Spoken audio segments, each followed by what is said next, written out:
은혜 받을 하나님의 말씀은 시편 37편 21절에서 40절까지의 말씀입니다. 시편 37편 21절에서 끝절까지의 말씀 찾으셨으면 교독합니다. 제가 먼저 읽습니다. 악인은 꾸고 갚지 아니하나 의인은 은혜를 베풀고 주는도다. 주의 복을 받는 자는 땅을 주의 여호와께서 사람의 걸음을 정하시고 그 길을 기뻐하시나니 저는 넘어지고 아주 엎드러지지 아니하는 여호와께서 손으로 붙드신다. 내가 어려서부터 늙기까지 의인이 버림을 당하거나 그 자손이 걸식함을 보지 못하였도다. 저는 정의로 은혜를 베풀고 구원을 주고 그 자손이 복을 받는다. 악에서 떠나 선을 행하라. 영영이 그하리니 여호와께서 정의를 사랑하시고 그의 손자를 버리지 아니하시리로다.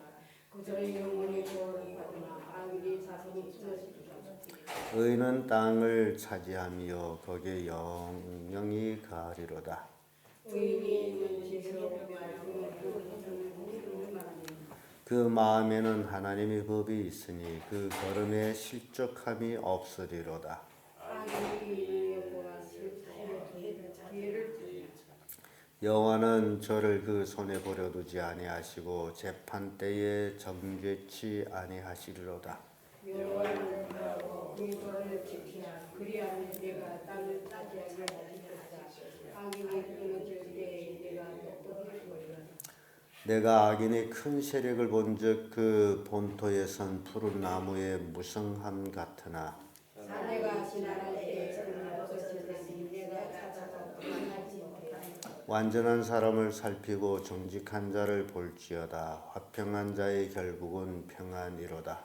범죄자들이 함께 멸망하리니 악인의 미래는 끊어질 것이라. 의인의 구원은 여호와께 있으니 그는 환난 때에 저희 산성이시리로다. 여호와께서 그들을 도와오는 주께 악인들에게서 선대어 구원하시니 그를 의지하는 것 같으라. 아멘. 이 말씀으로 하나님을 바라는 자 이런 제목으로 은혜를 나누겠습니다. 신앙생활이라는 것은 하나님을 바라보는, 그래서 하나님의 도움을 청하고 하나님의 보호를 받고 하나님을 영화롭게 하는 삶을 사는 것이 신앙삶입니다. 어떤 사람이 나한테 그런 질문을 했어요. 다윗이 거듭났습니까? 굉장히 재밌는 질문이었어요. 구약시대는 거듭나다 안 나다라는 게 중요한 게 아니고, 구약시대는 하나님의 백성들이 하나님의 말씀으로 살아가는 것, 신약시대에 와서 성령으로 거듭나다라는 말씀이 있지, 구약에는 그런 말씀이 없고, 다윗은 하나님의 종으로 또는 하나님의 선지자로 비록 죄를 지었다 할지라도 회개하고 철저하게 하나님의 말씀으로 살아갔던 그 모습을 보는데, 다윗이 거듭났습니까? 라는 그런 질문이 왔어요. 그래서 참 성경을 참 모르고 있구나라는 그런 생각을 하고 있는데, 다윗이 거듭나지 아니하며 이렇게 멋진 하나님을 의지하는 시를 어떻게 쓸 수 있겠냐 말이에요. 그 속에 하나님으로 충만해가지고 하나님을 사랑하며 하나님을 경외하며 하나님을 의지한 그 다윗의 삶이, 그것이 오늘날 우리가 본받을 삶인데, 그래서 오늘 말씀 통해서 하나님을 바라보는 자, 우리도 세상을 바라볼 게 아니라 하나님만 바라보는 삶을 살아야 돼. 그런데 살다 보니 하나님이 보이지를 않아. 그래서 자꾸 보이는 것을 쫓아가게 됩니다. 보이는 것이 뭐예요? 육신의 눈에 보이는 거 아닙니까? 하나님은 영이시기 때문에 육신의 눈에는 절대 보이지를 않습니다. 그래서 사람들이 육신에서 하나님을 찾는다면 불신자예요. 하나님은 영이시기 때문에 내 몸에, 내 마음에 와서 자정해 계시고 나와 속삭이시고 나와 함께 하시고 그 하나님과 동행하는 그 하나님을 바라볼 수 있는 영안이 열려야 돼요. 그게 열리지 않기 때문에 자꾸 육신 것을 바라보고 육신 것을 쫓아가면서 하나님이 안 보인다라는 거예요. 그래서 오늘 우리 하나님을 바라보면 어떤 일들이 일어날까라는 것들을 살펴보겠습니다. 그 첫째가 땅을 차지한다라고 말씀합니다. 21절에서 24절까지 말씀인데 22절의 말씀 보면 주의 복을 받는 자는 땅을 차지하고 이런 말씀이 있습니다. 그런데 악인과 의인이 이렇게 구분나는데 21절에는 악인은 꾸고 갚지 아니하나 의인은 은혜를 베풀고 주는도다라는 말씀이 나옵니다. 요즘은 뭐 어떤지 잘 모르겠습니다만은 지금도 아마 사기친다라는 걸 남의 것을 받아가지고 돌려주지 않는 것, 돈을 꿔가지고 갚지 아니하는 것, 이런 등등 모든 것들이 이제 사기치는 건데 그 사기치는 사람들을 종합해서 얘기하면 바로 이들이 악인이다. 그래서 이렇게 악한 삶을 사는 사람들이 땅에서 잘 될 거냐? 그렇지를 않습니다. 순간은 잘 되는 것처럼 느껴지지만은 얼마 안 가서 다 망해버린다라고 오늘 본문의 말씀을 주고 있는데 그래서 주의 복을 받는 자는 땅을 차지하고 주의 저주를 받는 자는 끊어지리로다. 저주받는 자들은 없어진다라는 얘기죠. 마태복음 5장 5절에도 온유한 자는 복이 있나니 저가 땅을 기업으로 받을 것이며 라는 말씀이 나오죠. 우리가 인생을 살아보지 못하고 가는 이 걸음은 실제적으로 하나님이 정해놓은 걸음이 되는데 23절에 여호와께서 사람의 걸음을 정하시고 그 길을 기뻐하시나니 우리 인생의 걸음은 하나님이 정해졌어요. 그래서 우리는 그걸 잘 모르지만은 왜냐하면 보지 못하고 있기 때문에 그러나 하나님이 원하는 대로 살아가면 그것이 인생의 정로라는 겁니다. 하나님이 정해놓은 인생의 길이다. 그런데 그 길로 걸어가게 되면 그 길로 가게 되면 인생에게는 평안이 옵니다. 그런데 그 길을 떠나서 곁길로 가면 인생은 평안이 없어진다. 그래서 24절을 보면 저는 넘어지나 아주 엎드러지지 아니함은 하나님께서 손으로 붙드심이로다. 그래서 하나님을 바라보는 자는 하나님이 붙드신다. 인간이 볼 때는 넘어지는 것처럼 보일지라도 하나님이 붙드신다. 그래서 하나님이 붙들어 주시기 때문에 땅을 차지하는데 바로 이들이 하나님을 바라보는 자다라는 겁니다. 시편 37편 11절에 오직 온유한 자가 땅을 차지하며 풍부한 화평으로 즐기리로다. 땅에 살게 되면 화평이 있어야죠. 그래서 하나님이 붙들어 주신 자에게 화평이 있음을 보여줍니다. 두 번째로 하나님을 바라보는 자는 걸식하지 않는다라고 25절에서 28절의 말씀을 주고 있는데 25절의 말씀 보면 내가 어려서부터 늙기까지 의인이 버림을 당하거나 그 자손이 걸식함을 보지 못하였도다. 이런 말씀. 대단히 중요한 말씀을 하고 있습니다. 어려서부터 늙기까지 내 한평생이죠. 한평생 살아오면서 바라보니 의인이 버림을 당하거나 그 자손이 걸식함을 보지 못하였도다.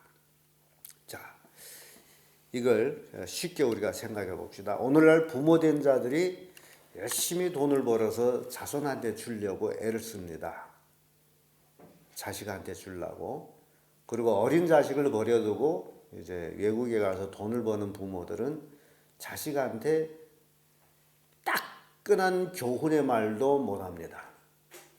왜냐하면 버리고 간 그것이 죄스러워 가지고 자식한테 돈만 처발라주는 그런 부모 역할을 하고 있습니다.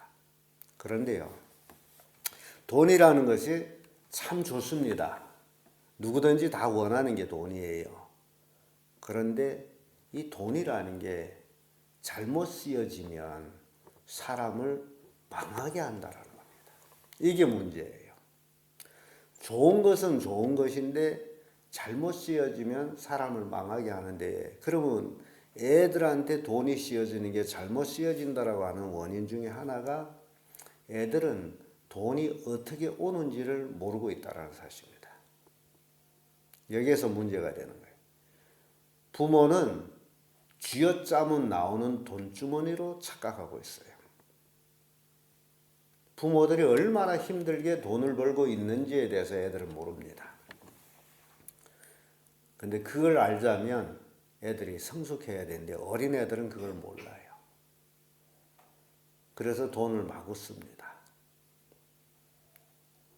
자기는 일전 한 푼 벌지도 못하면서 팡팡 써댑니다.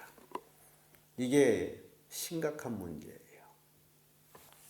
그래서 의인의 위치에 서서 이제 살아가는 것은 자식한테 돈을 주는 게 아니고 하나님을 잘 섬기는 신앙의 모습을 보여주고 신앙을 전수해 줘야 됩니다.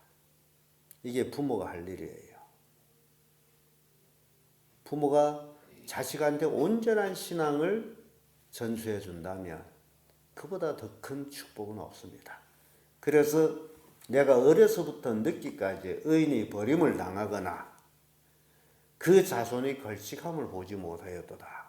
부모가 자식한테 물질을 넘겨주지 않아도 의롭게 살게 되면 그 의를 자식들이 받아서 또한 자식들도 의롭게 살아가면 절대로 뭘 하지 않는다는 거예요? 걸식하지. 걸식이 뭡니까? 예, 그런 일이 없는 거예요. 그러니까 부모들이 자신이 하나님 말씀을 잘 알아야 됩니다. 자식을 위해서 돈 번다는 부모보다 더 어리석은 사람은 없습니다. 왜냐하면 각기 자기 인생이 있어요. 자식은 자식의 인생이 있고 부모는 부모의 인생이 있습니다. 그래서 그런 의미에서는 미국이 굉장히 잘하는 것은 자식이 18살 되면 독립시키는 것. 그건 굉장히 잘한다라고 생각합니다. 우리 부모들은 시집장가 보내놓고도 자식을 독립시키지 못해서 삶에 늘 간섭해야 돼. 심각합니다. 어려서부터 늙기까지 의인이 버림을 당하거나 그 자손이 걸식함을 보지 못하였도다. 왜 그러냐 했더니 26절에 저는 종일토록 은혜를 베풀고 구워주니 그 자손이 복을 받는도다. 부모가 사는 삶이 있어요. 의인이란 부모는 어떻게 사느냐? 종일 은혜를 베풀고 다른 사람한테 은혜를 베풀고 구워주니 그 자손이 복을 받는다. 이게 부모가 할 일입니다. 돈을 벌어서 자식한테 처바르는 게 아니고 정말 은혜를 베풀고 구워주고 어려운 사람 도와주고 그런 삶을 살게 되면 그 자식들은 복을 받는다는 거예요. 그래서 27절에 악을 떠나 선을 행하라 그리하면 영영이 거하리니. 이 세상이 악하다 해서 같이 악한 자가 되지 말라는 거예요. 28절에도 여호와께서 공의로 사랑하시고 그 성도를 버리지 아니하심이로다. 저희는 영영의 보호를 받으나 악인의 자손은 끊어지리로다. 의인의 자손은 하나님의 보호하심을 받지만은 악인의 자손은 끊어지리라. 그래서 악인은 망하게 되는 겁니다. 하나님을 바라보는 자는 걸식하지를 않습니다. 그래서 우리의 삶이 하나님을 영화롭게 하는 삶이 되어야 됩니다.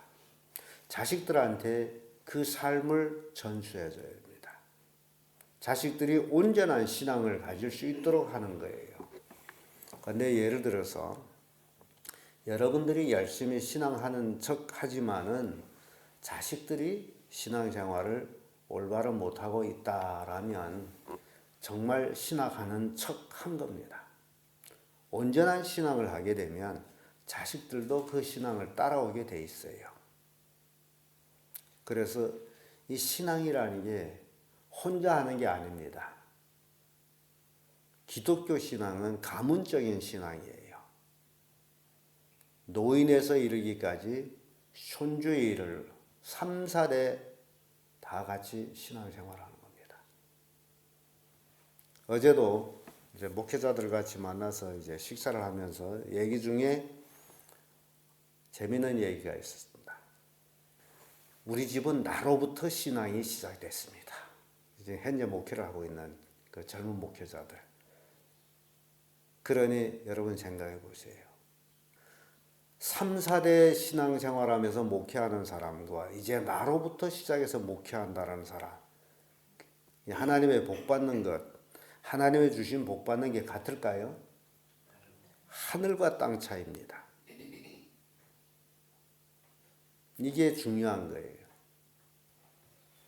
그러면 우리가 깊이 생각해야 될 것입니다. 내가 지금 나이가 얼마인데 할머니 위치에 섰다. 그러면 내 아들, 딸, 손자, 손녀 할 것 없이 나로 인해서 신앙생활하고 있는 자가 몇이나 될까? 이런 것들을 생각하면요. 우리가 하나님 앞에 통곡하며 회개해야 됩니다. 그동안 시간 낭비만 했구나.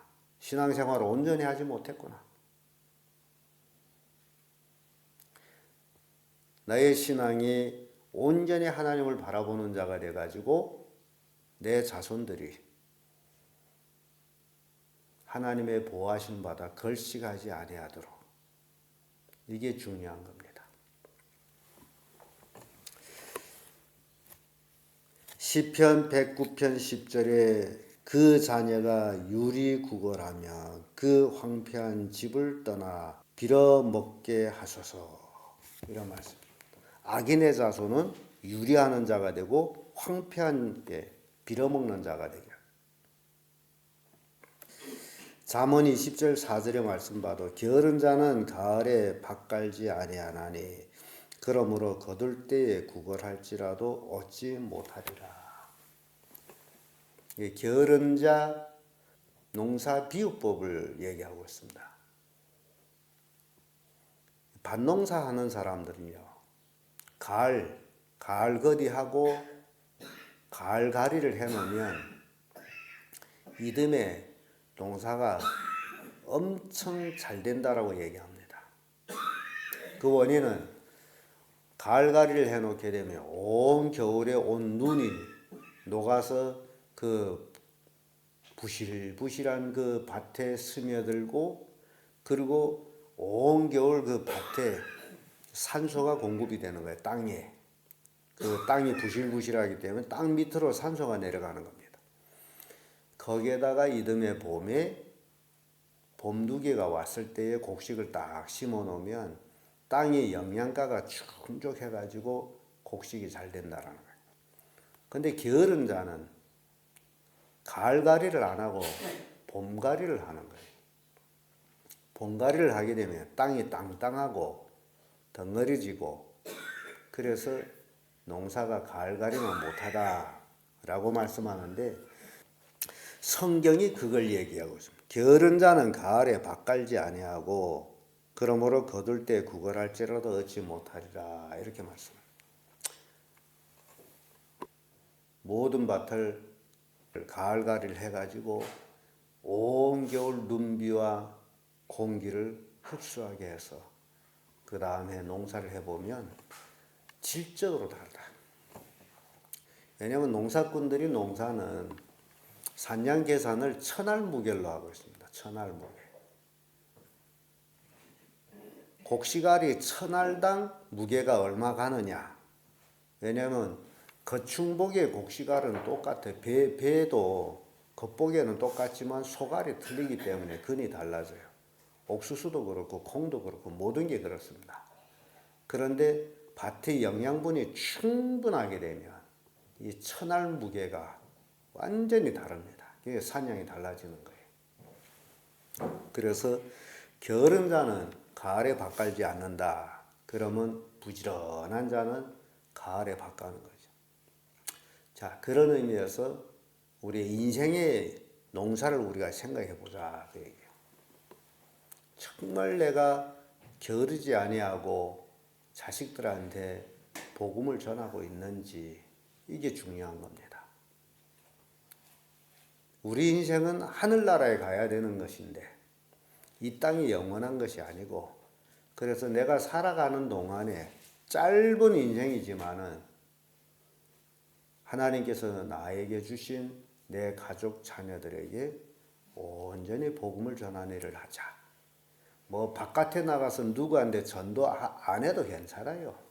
오히려 내 가족 식구들을 하나님의 자녀로 충실하게 만들어 놓는 것이 실속 있는 겁니다. 그러게 되면 주변 사람들이 예수 믿으란 말을 안 해도 믿게 돼 있어요. 아, 저 집을 봐니 너무너무 예수 믿고 잘 된다. 우리도 그 예수 믿자.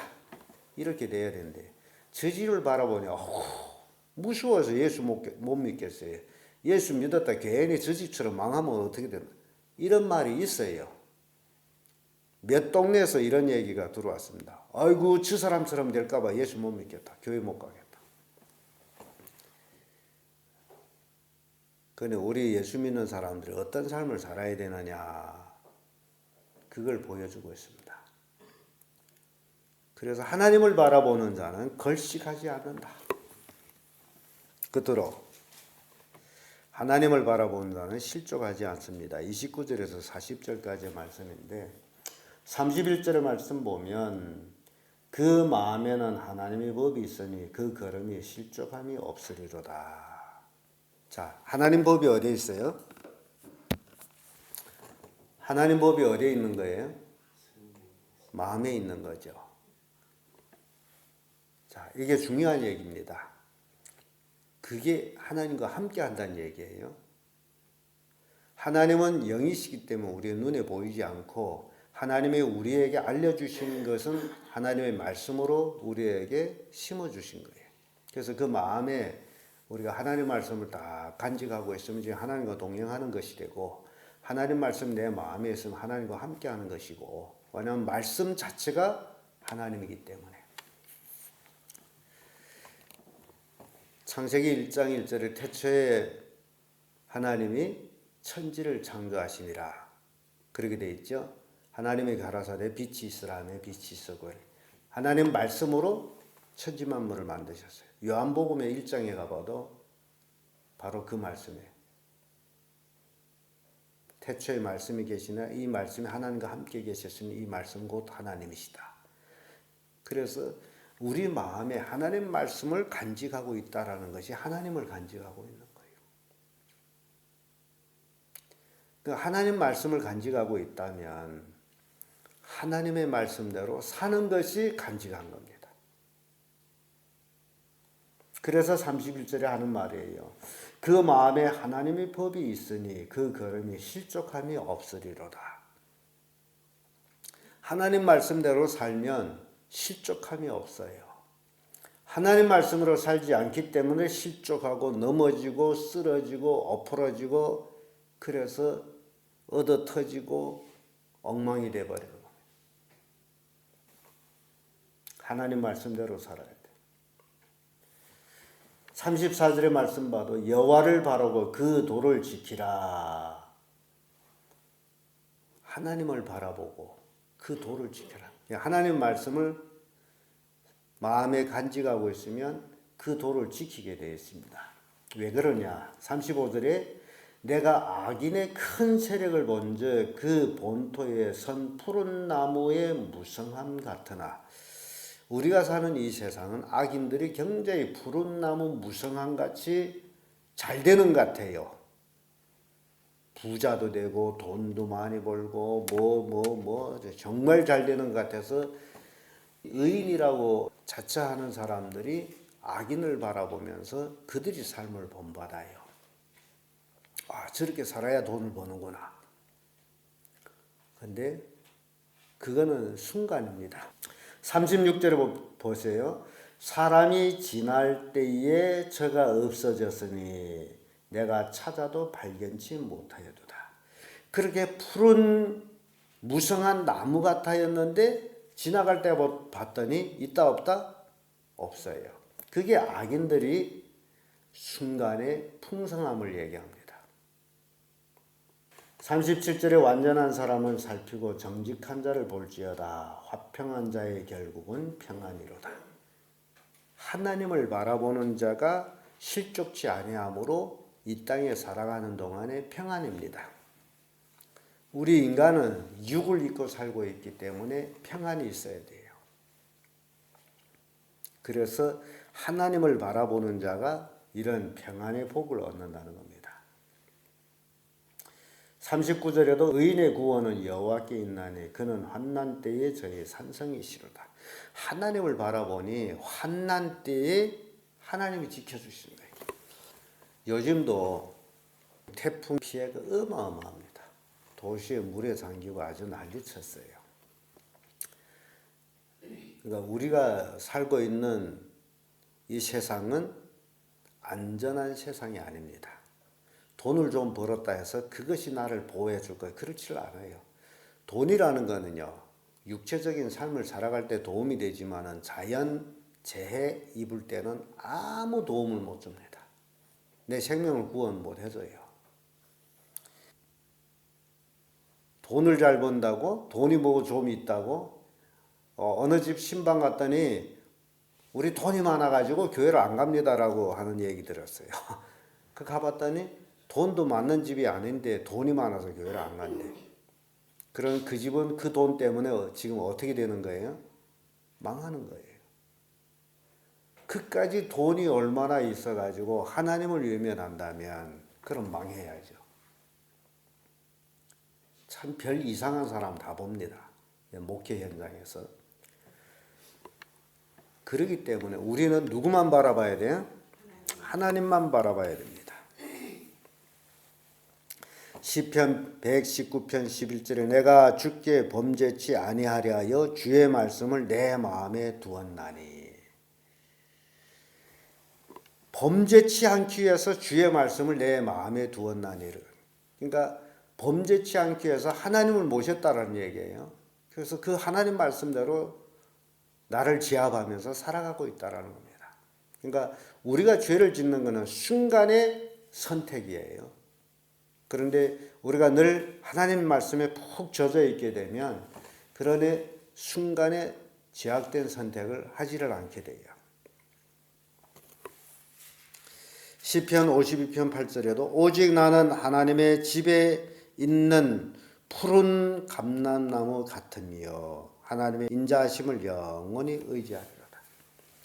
하나님의 집에 있는 푸른 감람나무, 하나님을 모신 싱싱한 신앙인이 되게 되면 하나님의 인자하심을 영원히 잊고 살아간다. 그래서 이게 하나님을 바라보는 자의 모습입니다. 저는 우리 성도님들이 오로지 하나님만 바라보면서 살기를 바랍니다. 절대 하나님을 바라본다 해서 망하지를 않습니다. 없는 것 같고 잃은 것 같고 다 망한 것 같을지라도 하나님이 붙들어 주시기 때문에 망하지를 않아요.